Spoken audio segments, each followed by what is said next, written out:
This video's made for adult collectors because bro looks like a filleted elephant.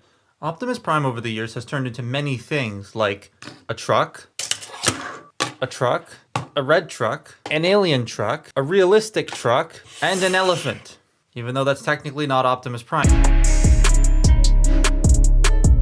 Optimus turning into an elephant is just a crazy idea and I love it. It's not something I think people expected at the time, but now they've remade it and it isn't actually Optimus Prime, it's Big Convoy.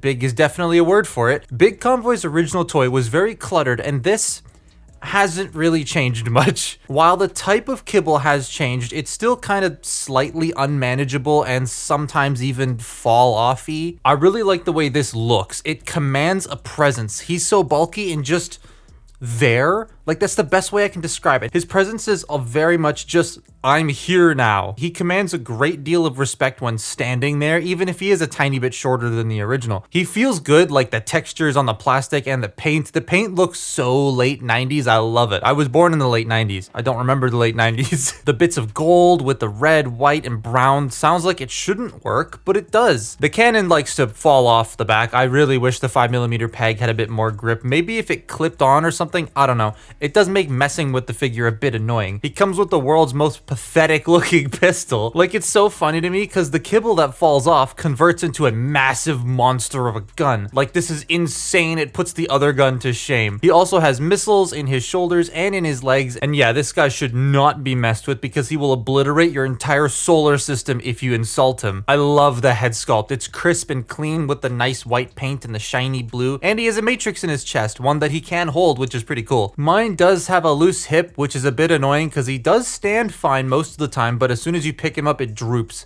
It's a my copy thing, but it is a wee bit annoying. Even though he's built like a fridge, he is very articulated. For the sake of my own sanity for this segment, I'm leaving this off because it's going to fall off. One thing I forgot to write into the script was that he does still have his flip out little whatever these are supposed to be things in both of his hands, which is really cool. But yeah, he's got a lot of movement, like a lot of movement in this, not only just with like the kibble being able to get out of the way, but also just like, you know, there's butterflies and there's very interesting things going on in the thighs and stuff that is really cool. The head is on a ball joint. You get some pretty okay tilt. I wish there was a tiny bit more if it would focus, but you get some up, you get some down, you get your full rotation. The horns can fold in because transformation. Something on the desk is rattling and it's this idiot. I don't like this toy. Get out of the way. The shoulders, they can do a full 360. The backpack does kind of get in the way a little bit, but this can move and go up and down, and then this hinge can move up and down. However, if this is attached on here, this basically has to stay like this and doesn't move. He does have butterfly joints, which is nice. That's more so he can hold the matrix, but it is still cool that it's there. These mushroom pegs, though, are really shallow. And I found that this one, when I move it at like very specific angles, there you go, it flexes. You see that? It's very strange. Like, that's not a natural place for the shoulder to go, but if you're moving it and you move it back a bit and you go like a tiny bit further, the mushroom peg stretches and it's just strange. It's made out of that softer palm material, so I don't think it's gonna snap. It's just weird. The shoulders can go out about that far. He has bicep rotation, single jointed elbows, and then wrist rotation, which on this side is fine, but on this side is very, very stiff. It's very stiff. He does have a waist joint, which is very nice. No ab crunch. The hip skirts can move out of the way to accommodate the hips, which can go forward that far. They can go back about that far. They can go out, and as you saw, this one is really loose. He does have thigh rotation and above the knee rotation, though that's more for transformation. But you do have that, so if you want to like do this, I guess you can. I don't know why you'd want to do that, but you can do it. He also has like little machine guns in his hips, which is kind of funny. And then the ankles can tilt about that far, and you get a bit of a toe bend when the ankles are tilted. When they're not tilted, they bump into this armor piece, but when they are tilted, you can bend that up a bit.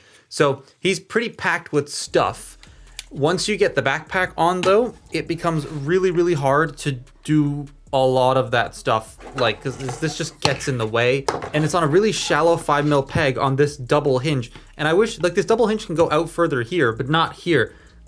This tab prevents that, and I know that's like so it doesn't fall or whatever, but I would have really liked it to be able to extend all the way out, and then I can plug it in here and it not get in the way of these. But it is just a little annoying, this thing. Otherwise, I think the articulation is great. So yeah, I have my issues with the robot, but it is still pretty neat. The transformation, though, is a lot nicer than the original to me. It's still a bit cluttered, but less so than that old one. So if you've transformed the original Big Convoy, you know how much of a mess it is, and this is kind of like that. Also, I forgot to mention, These are on 5mm pegs, so you can plug these in literally wherever you wanted. It is a bit annoying. So to start with, we're not gonna do the elephant first. We're gonna go to this thing and just make this not this.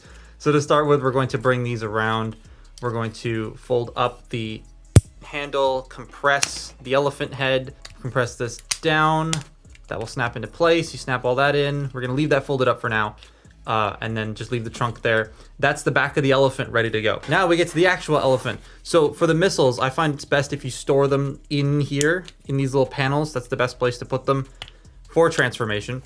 So what we're going to do is we're going to collapse the ears and just get all this straightened out. Bring this up. These will peg together up here and just bring this over the head. I'm actually gonna rotate the head 180 degrees, then bring it over. Then we want to come to the arms here and rotate them so that they are this way, and then bring them up like that, just to get them out of the way. Bring the hip skirts out. You're gonna take the elephant legs here and fold them around 180 degrees. Do that on both sides. And then they're going to fold around here and encompass the arms. And then you can just sort of fold them down like that. These will peg into place. You just have to get them lined up, and it's kind of annoying, but we're gonna have to wait for these shoulders to fully sit before we can peg these in. So the legs, this is where the bulk of the transformation happens. So you open this section up, you fold the toe in, fold in the heel, close this section back up, and then rotate the leg at the knee, not at the thigh swivel, at the knee, 90 degrees inward. Then bring that out. So just do that again, open this up, fold this panel in, fold in the heel, close this up, open that up, rotate it 90 degrees at the knee, and then you will peg the legs together and they will inevitably come apart. But once you do that, you want to fold this section in on itself. Then we're going to bring this section up and around. It's going to peg into this slot right here on both sides, and you fold this section down, as well as getting it tabbed into. There's a slot right there where it's going to tab into as well. So you bring that around, bring that into the slot, close that up, close that up.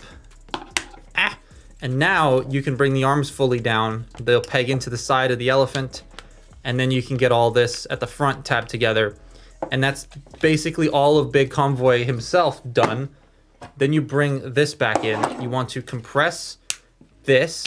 If this was stronger, you wouldn't have to parts form it, but you kind of do because it will fall off anyways. But you take this and you drop this entire assembly down and on top.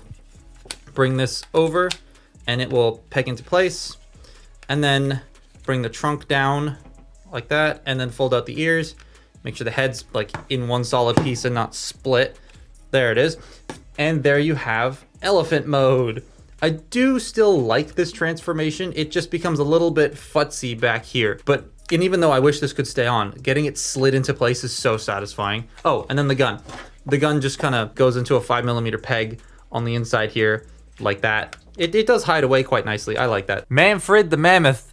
I love this thing. It looks so cool. It does nothing in terms of movement other than the trunk, which does go up and down in a couple of places. But the fur texture, they've been doing really well with their fur and scales recently on beast figures, and this is no slouch. I love how it's all consistently textured. I also dig how detailed the eyes are, and the tusks have some nice sculpted ivory lines on it, until you look on the other side of them and you can see the second piece they had to put into place. He has some visible kibble from the robot mode that's just a bit jarring, like the chest and the butt, but I kind of expected that, so I'm okay with it. But I adore how solid this is, and the hand feel is just great. The alt mode is definitely the best part about this figure for me. It's so cool. The robot has most of the jank, and while a lot of it is pretty much standard for Big Convoy toys, it's still a little less fun to mess with than I would like.